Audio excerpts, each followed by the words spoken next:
Hello, guys, and welcome to the I Do Wedding Marketing Podcast. Yes, we are doing it. This is the debut episode of the I Do Wedding Marketing Podcast, and I am so glad that you have made your way here. I actually have printed notes. You might be able to hear them. I've got my cat by my side. I don't think you'll be able to hear him, but we're going to rock this out. We're going to do it. I am nervous, excited. Let me tell you, if you must judge me, don't let it be for my sound quality. It's episode 1. There's so many other things you can judge me for. We will, figure out all this podcasting stuff as we go along. But right now, let me tell you a bit about I Do Wedding Marketing. The name says it all. I Do Wedding Marketing is a social media marketing business specifically for wedding professionals. My goal is to help wedding professionals learn social media marketing from the bottom up, or to gain the confidence to outsource their social media. Either option, either way, I'm here for you guys. I'm here for you.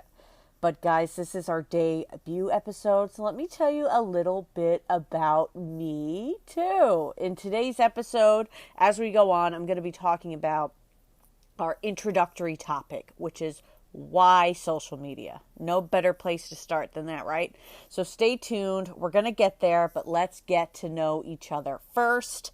My name is Nina Adio, and I've been doing social media specifically for wedding professionals for 8 years now. Before my love for weddings came my love for social media, and that's because I basically grew up as these platforms did, as this whole new world of social media did.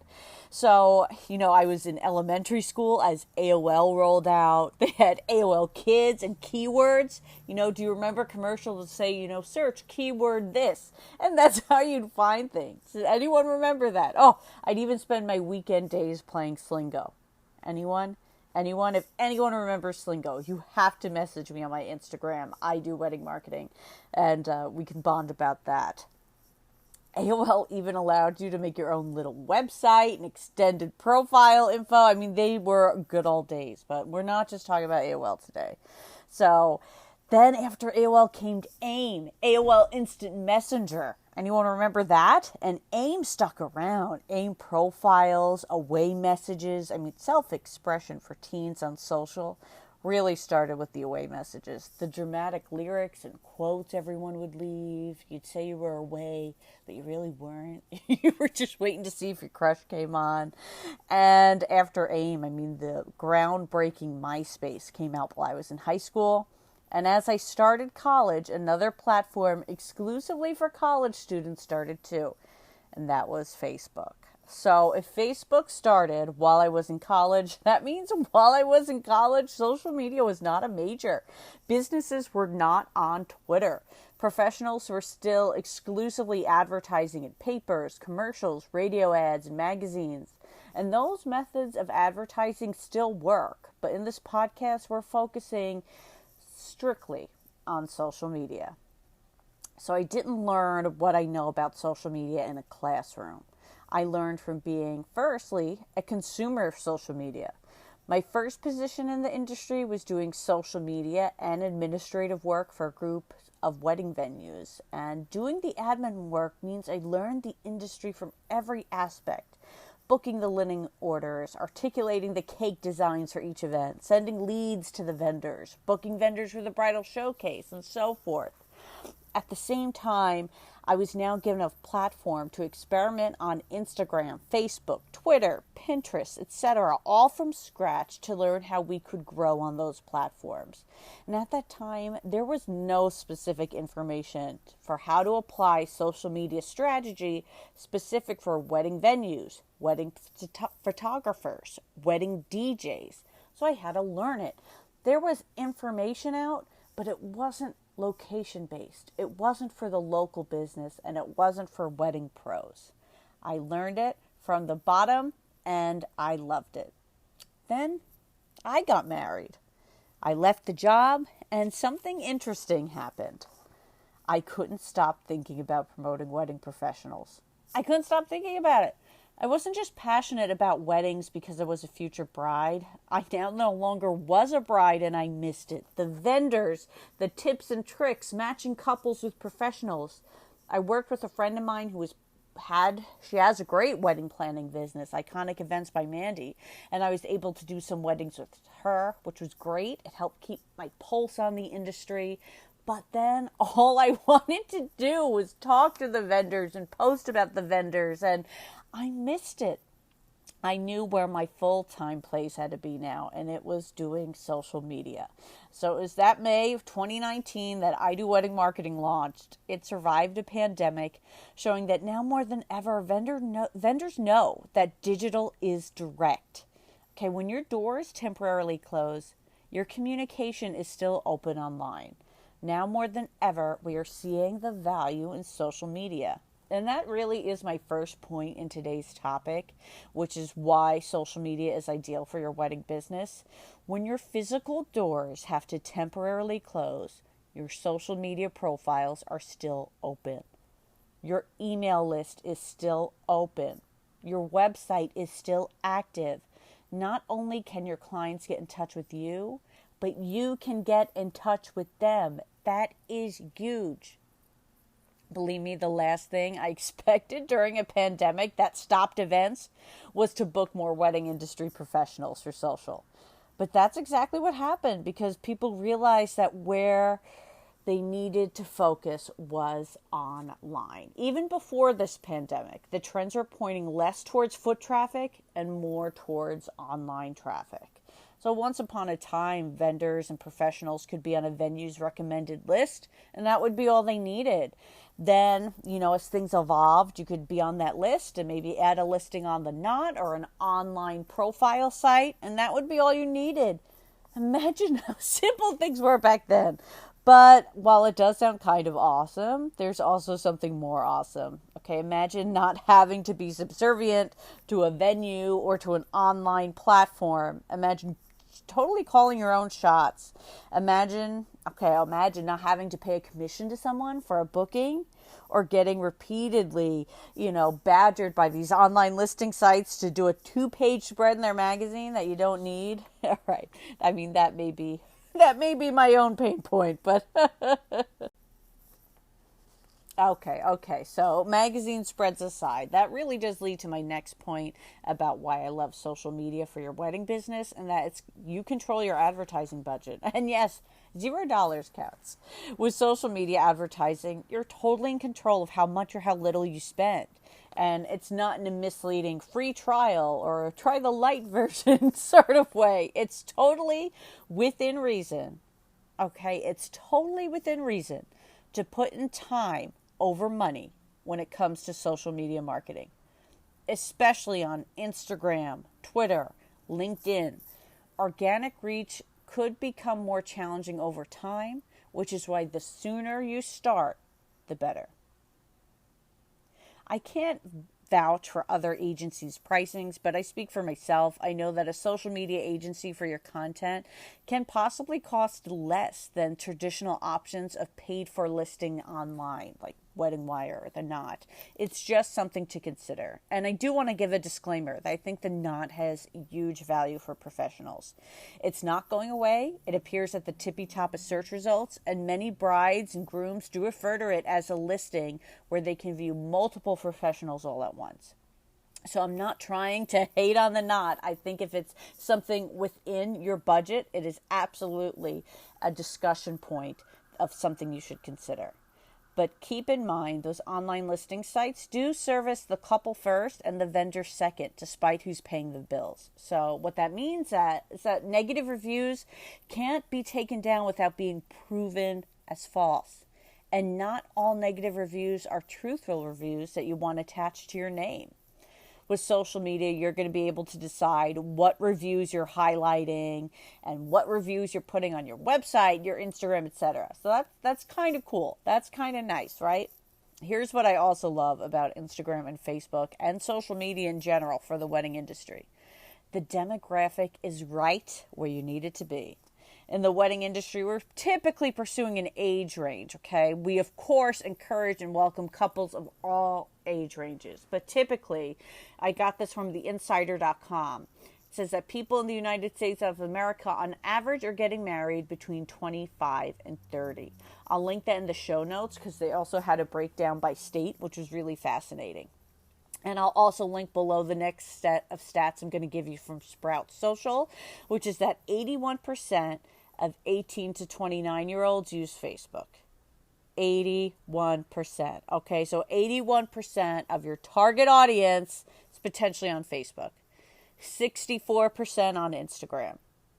40% on Twitter. That's reason enough for me to get my wedding vendors on those platforms, especially Facebook and Instagram, for sure. And guys, all of these are just a fingertip away, which is my next point in favor of social. It's easily accessible. It's on our phones, our computers, at home, on the go. Social media is with us and our target audience any place our phone or computers are. Any place you have a phone or computer, they have access to your marketing, to your advertising, to your website, which I don't know about you, but for me, that's all the time. I like those odds, okay? My phone is with me all the time. So I like the odds that if I have stuff available mobile on Instagram, on Facebook, mobile web, etc., that my audience is going to be able to find me. Okay, so imagine, that means your ideal client could come across your post and profile literally at any time. You don't have to wait for a scheduled commercial to air or a publication to come out and then for them to actually see it, right? As long as you have a profile on the platform, then you're accessible. Of course, knowledge is power here, which is why I've been loading up my website, my Instagram with tips and tricks to help you get found on Instagram, Facebook, social media.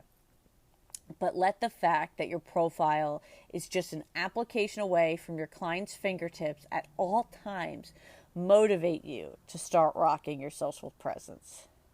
So because social media is so accessible, it means that you can take control of what you are posting, kind of what we were talking about with the reviews. And that's my next point about social that I love. You can decide what images of past weddings to share. You can decide what promotions to make public. And most importantly, you can control when you're posting these things. All right, so let's say bookings aren't where you thought they'd be for your next showcase. Send an email blast out. Or if you just got a gorgeous wedding gown in, but you only have your cell phone to capture it, put it on an Instagram story. Engagement season coming up, start regularly posting your favorite images from your own portfolio that showcase your brand and get your profile ready. On social media, you are in control. You can still take control even if you hire an outside team member or business like myself to do your social. However, make sure they're crystal clear on your brand image and identity and are prepared with portfolio images of your work that you want to showcase. So, for example, if you were to book with me, this is what I do right away when I'm booking a client. We have what I call our Oprah interview. I ask all about you, I learn all about you, so I can learn your business's voice and style. Then we use a combination of your existing content, user-generated content, and content I create to start filling up the schedule that you approve. So you are still in control, but you have those extra hours of your life back while I take care of the content marketing. Here's something I try to do with all my clients and another reason to love social. You can create a connection before the engagement and after the wedding. Okay, so let me speak from personal experience here. After my wedding day, I became obsessed with my photographer. He kept me running on time. He made my family laugh when they were tired of taking photos. He actually even fought off an evil woman in the church who refused to let us take our portraits. Like, I'm glad he fought her off, but I still think about this lady and what I wish I would have said to her. But anyway, he was there for me on the most important day of my life. And now I graciously follow him as he does the same for other people. Even more, I want him to be there for other people's important moment of their lives. Before the wedding, I dutifully followed his post and fangirled when he would like mine, thinking clearly like I'm his favorite bride-to-be, right? But even before he saved my wedding, or I'm being dramatic, but even before that wedding came, that first connection was there through Instagram. I actually discovered his photography business through photos he took at the venue I was getting married at. I was looking at the venue's pictures, photos taken at the venue. He had tagged them, and I loved it. and I knew that I wanted photos like that for my wedding. So that was where really the connection started. It started with seeing his posts on social media. It started with little likes going back and forth. It continued when I fell in love with him at the wedding. And now he's at the forefront of my mind as a photographer because I see what he's doing for other people. I continue to see his posts and it keeps him in mind for me. So when somebody asks about a photographer, I'm still always thinking of him. I haven't forgotten about him. And that's a great way for you to get to know your couples. Get to know prospective couples. Invest in your audience and leave the door open for them to invest back in you. It may feel awkward, but start small. Just like people's photos or leave an occasional comment and see if you get more comfortable. So sometimes what I'll do is if somebody had gotten married at a venue I represent, I absolutely follow them. And as they post about their life's milestones, I comment, I engage, I congratulate them because they shared the most important day of their life with us. So I am more than happy to follow them back and to invest back in them. I love seeing that a bride and groom have returned to a venue to do their parents' anniversary. Or when I receive photos from a photographer of a past client who booked them for their baby pictures when they had their first child. Okay, after being a part of someone's wedding, you feel like a part of the family sometimes. Following one another on social can keep that connection there, leaving a space for you in the back of their minds for when the next event comes. Even if you don't follow them, the idea that you're on Instagram and you're consistently posting for them to follow you is huge enough. So, I don't know, guys. Did this light a fire on anyone like it did me to get those schedules up and posted? I'm feeling ready to go. But before we do that, guys, wherever you are listening to this podcast, just like we discussed reviews for Wedding Pros, reviews for podcasts can mean so much, especially for a new podcast like this. So please consider giving this podcast a review. I'll do a dance if you give it 5 stars so this brand new podcast can reach its audience. All right, it's brand new right now, but over time, we're gonna really streamline this, and I'm gonna be posting every Wednesday with a new episode. Thank you for being part of this debut, guys. I'm also going to be live on my Instagram, I Do Wedding Marketing, every Wednesday at 12 Eastern Time. So you'll want to follow me there. If you have a question you'd like answered for next week's show, or if something you'd like to contribute for a future episode, send me an email at hello@idoweddingmarketing.com. I'll put all this in the show notes as well. So guys, thank you for your support on this epic endeavor. I can't wait to see where we go next. I want to know what you guys want to hear about on this podcast. If it's strictly tips and tricks, if there's some platforms you want to know about more than others, if you just want to chat weddings, maybe even celebrity weddings, or what it's really like working a wedding. I mean, you guys all know that. Boy, those wedding planner days. I mean, you really bond with vendors because you're working together in these crazy elements for like 12 hours on your feet.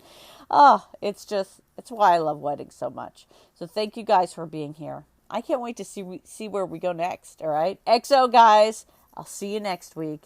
This has been Nina.